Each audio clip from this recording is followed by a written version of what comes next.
Hello and welcome to Getting Your Money's Worth, the show that focuses on value. I'm Judith West, and our guest today is Phoebe Damrosch, author of Service Included. Service Included, Phoebe. Okay. This was written while you were a waitress. That's right. Yeah. It's about your experiences as a waitress, mostly at a pretty fancy restaurant, per se, in New York City. What's the average price of dinner for two per se? I believe now the tasting menu is something like $250. So about five. So we're gonna say about $500 a couple without wine. Without right. wine. Wow! In these economic times, are people still spending that kind of money? That's a good question. In these economic times, I think probably the really high-end restaurants are doing okay because those people always have enough, and then diners are probably doing okay. This show is called Getting Your Money's Worth. Even in good times, how do folks get their money's worth out of spending $500 a couple for a meal? Well, I think one thing is to really think about, what you're trying to get out of your meal. If you just think of that kind of dining as calorie consumption, then it seems like a lot of money. If you think of it as an experience, almost like a plane ticket or a theater ticket, right. then it maybe it is worth a little more to you. Then it brings it down a little bit.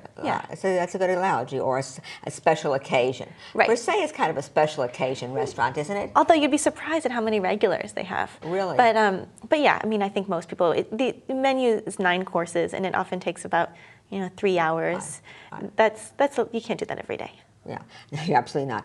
You talk about something which intrigued me as I was reading, and I brought this with me and noted it because it's about the diner's Bill of Rights, not so much the waitress's or the chef's Bill of Rights, and I like that. You say that the diner has the right to have your reservation honored. I think that. How often does that not happen? Well, most of us have gone into a place and someone's running a little late, or someone is giving your table away. I think that's wrong. Between each chapter, I put little tips that are kind of geared towards people learning how to make their waiter's life a little easier and have a really good experience. But I wanted to acknowledge there are certain things that as a diner you should expect. You should expect clean water, clean plates, clean napkins, clean bathroom. Yeah. I think salt and pepper, although some chefs might disagree with me. Yeah, and I think of some other things too. Let's stick with this reservation thing though. You say that you don't have to tip. That you shouldn't have to tip extra to get a good table, or if you can't get if your table's not right, you shouldn't feel a necessity to. It doesn't help. I think you say. Yeah. I have to say that's not been my experience. Do you slip people a little cash? Yeah. Well, I don't personally, but sometimes I have, and I know plenty of people who do. I think of it almost as the New York way. Maybe I would I don't know. I like to believe that we can kind of operate on a slightly more professional level, and just if there's a table, there's a table. But you're right, there are politics that go into it, I'm sure. I think on the other side, it's really important to honor the reservation from the diner's perspective. So, making multiple reservations for the same time at multiple restaurants is really not smart. It's not fair. And it's also, restaurants are taking more notes now. They're really paying more attention and keeping track of you. Yes. So if your number comes up as someone who's a no-show, you probably won't get in. Yeah, they put you in your computer, exactly. as well as what wine you order and what kind of a spender you are. And whether you hate cilantro. Yeah. What kind of training did you have to become a waitress? Well, at this particular restaurant at Per Se, it was an extensive training. Right. It was supposed to be a month, but then we had a little fire, and it ended up going on for about 3 months. 3 months. Right.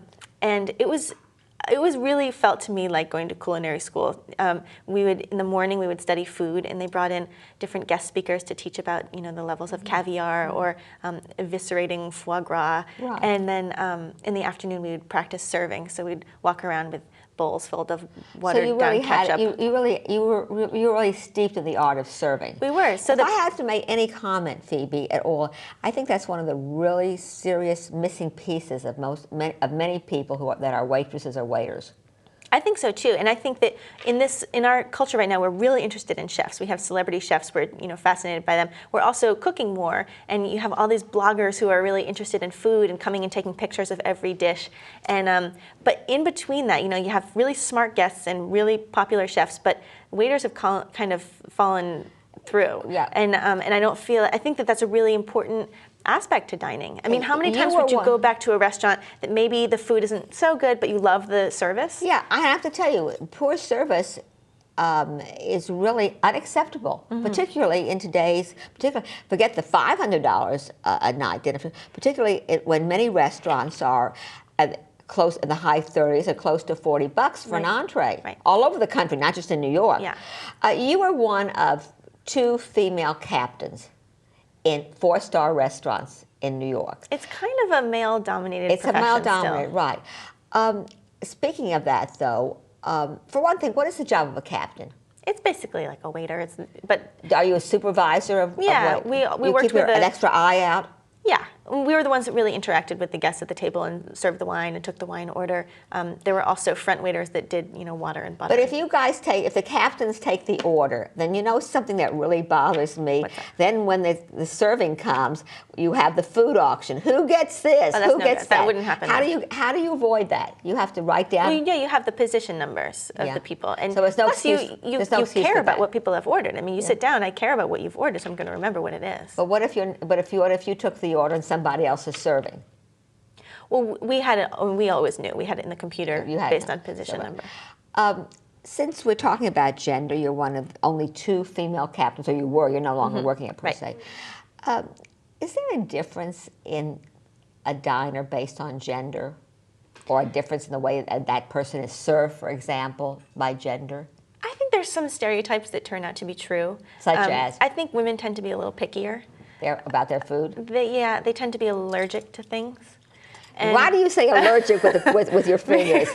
Because I think a lot of times people hide behind the allergy. That if they don't like something, they say they're allergic to it, which is actually really unfair to people who have serious allergies. Yeah, or maybe if it's too fattening or something. Right. Yeah. Yeah. So, and I think that there's just certain stereotypes. Women tend to be a little chattier, maybe tip a little less. They tip a little less. Certainly the kind of tip you were talking about earlier, the cash slip to someone, women don't do that as much as men. We don't do that, right. We feel a little uncomfortable. Like we prefer to make friends with someone and give them a compliment. And does that work just as well? No. That's what I thought at the end of the day, cash talks. Right. What about this business, which you say women tend to linger a little bit longer? We used to eat at a very well-known restaurant, which will remain nameless, all the time. And we went on a Saturday night at the table we usually eat at in the window, and there was a woman sitting alone, eating and reading a book. And we were told, have a drink at the bar, and the table was ready for you in 20 minutes. Oh, we had a drink at the bar. 20 minutes. One was still sitting there reading a book. We got a very bad table as a result, and after another glass of wine, we left, never to return. What would you have done in that place, in that case, if you were the captain or the maitre d' or you're running that restaurant? I'm sure a lot of restaurant owners would disagree, but I do think it's your right to stay at your table for as long as you want. So if you were in her shoes, even if you're reading a book. Well, I mean, I think if you stay at your table for a little bit longer, I think you should continue to order things, and you should factor that into your tip. I mean, you've then potentially cost the waiter a second table, and you've inconvenienced other people. Leave a little more tip. You would say, let her sit there, even if it's somebody else's, reservation is not being honored. That's why I would never be a maitre d', because I would never want to be in that position of having to maybe encourage her to be more comfortable at the bar. Yeah, that's what I would have done. I would have said, do you mind taking your book and I'll buy you a drink at the bar. Right. However, I mean, that would never happen in Europe. In Europe, they would let you linger as long as you want. And there's something really nice about not feeling rushed. I think sometimes we allot maybe an hour and a half per table, and when people want you to get out, suddenly they're like clearing the salt and pepper off the table, and asking you if there's anything else they can get you the 30th time. Yeah, one of the things you say in your Diner's Bill of Rights that you have the right to water. What about this business of having to ask for water? You buy a bottle of wine, you have to ask someone, would you mind pouring me more wine? You should never. Is that? Yeah, I mean, that's just bad service. That's just bad service. I think people could really invest more in service. I think we could train better. Most restaurants don't have the money to spend so much time training. Yeah. Well, the other thing is, Phoebe, you make a point of this.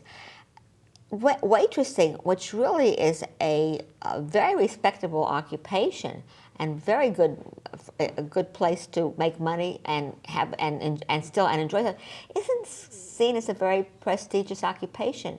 I think there's actually a lot of shame attached to it. It's interesting to me. Shame? Yeah, what do you mean? It's almost like people are like, oh, I'm just a waiter, but you know what I'm really doing is this. You know, I'm really an actor. I'm really a writer, whatever. Instead of taking pride in those 8 hours a day that you know they're a waiter, there's nothing wrong with it. It's great money.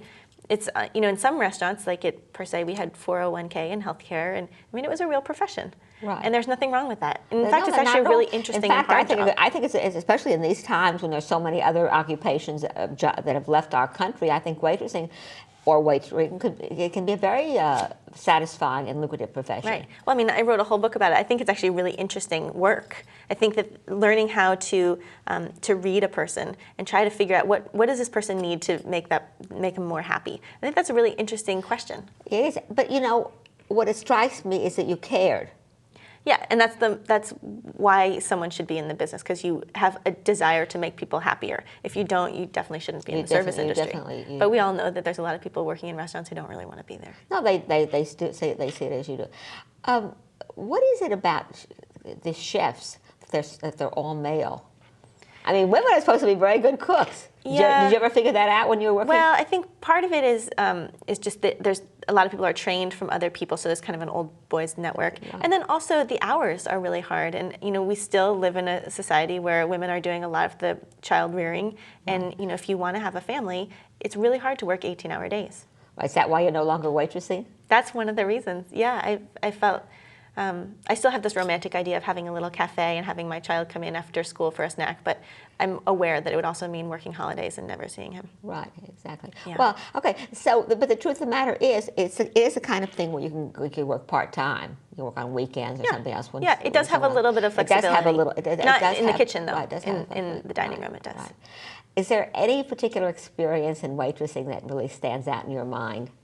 Well, when people often ask me what do I miss about it, besides the paycheck, obviously, the camaraderie is really great. I mean, within the team of the restaurant. It's really working within a team, and it's such fast, frenetic, passionate work while it lasts. That I miss that pace. But I also the subtitle of the book is 4-Star Secrets of an Eavesdropping Waiter, and the eavesdropping to me was the most interesting. And I think this was the writer in me always listening to the conversations that people were having. You must have heard a lot of things. People are fascinating, especially in New York City. Right. You must have heard a lot of things. Yeah, right? and especially at a restaurant like that where people are coming for their anniversaries and wedding proposals and stuff. Right, exactly. Well, I have to say I enjoyed reading your book. It was very readable, service included, and it gave me.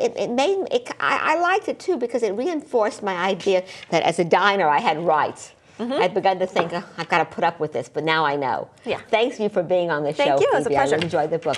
I'm Judith West. The show is Getting Your Money's Worth. Thank you for watching.